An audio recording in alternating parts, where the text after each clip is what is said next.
শ্রীমঙ্গলের ভৈরবগঞ্জ বাজারে প্রতি সপ্তাহের শুক্রবারে জমে ওঠে এক বর্ণিল পশু পাখির হাট। এই হাটে গ্রামের মানুষজন তাদের পালন করা হাঁস মুরগি কবুতর সহ নানা ধরনের গৃহপালিত পশু পাখি বিক্রয়ের জন্য ভিড় জমায়। শুধু স্থানীয়রাই নয়, আশপাশের এলাকা থেকেও ক্রেতা বিক্রেতারা ছুটে আসেন এই বাজারে।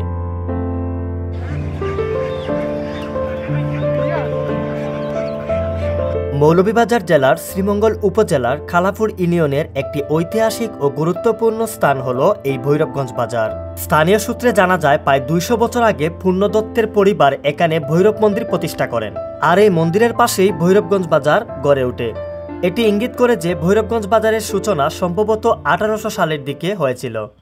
পরবর্তীতে ১৯৪৭ সালের দিকে স্থানীয় বাসিন্দা ও মাঝদিহি চা বাগান কর্তৃপক্ষের অর্থায়নে মন্দিরের ঠিক পাশেই একটি মসজিদ নির্মাণ করা হয়। এই দুটি ধর্মীয় প্রতিষ্ঠান দীর্ঘদিন ধরে শান্তিপূর্ণ সহাবস্থানে রয়েছে, যা শ্রীমঙ্গলের সাম্প্রদায়িক সম্প্রীতির একটি উজ্জ্বল দৃষ্টান্ত। বর্তমানে এই বাজারটি পশু পাখি ক্রয় বিক্রয়ের জন্য বেশ বিখ্যাত। এখানে দেশি ও বিদেশি জাতের কবুতর পাওয়া যায়। শখের পালন কিংবা বাণিজ্যিক উদ্দেশ্যে অনেকেই এখানে কবুতর কিনতে আসেন। ক্রেতাদের মধ্যে অনেকেই আছেন খুচরা পাইকার ও ব্যবসায়ীরা। কেউ ক্রয় করেন পোষার জন্য, কেউ বা বাণিজ্যিক খামারের উদ্দেশ্যে এসব পশু পাখি কিনে নিয়ে যাচ্ছেন। গ্রাম্য পরিবেশে খোলামেলা এই বাজারটিতে বসে শতাধিক দোকান।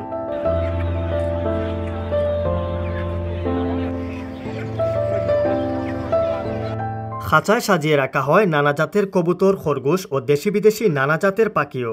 নুবিয়ান জাতের খরগোশ যা সহজেই নজর কেড়ে নেয়। বিভিন্ন রঙের ও আকারের খরগোশ এবং উড়ন্ত কবুতরের মাঝে এই বাজারে রূপ নেয় এক উৎসবমুখর প্রাণীর মেলায়।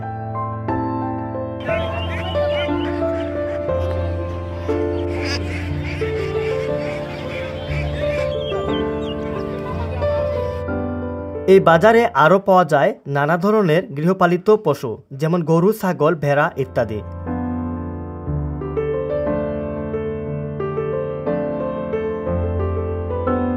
প্রতি বছর গ্রীষ্ম ও বর্ষাকালে এই বাজারে এলাকার নানা রকম মৌসুমি ফল উঠে আসে।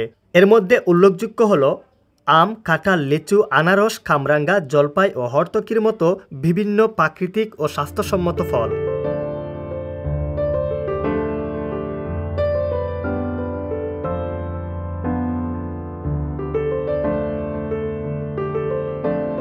এই ভৈরবগঞ্জ বাজার শুধু অর্থনৈতিক লেনদেনের জায়গা নয়, বরং এটি গ্রাম্য জীবনের অংশ হয়ে উঠেছে।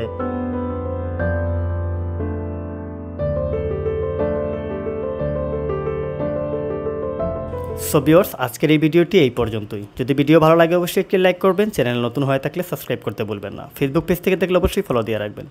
ভালো থাকবেন, দেখা হবে নতুন কোনো ভিডিওতে। আসসালামু আলাইকুম।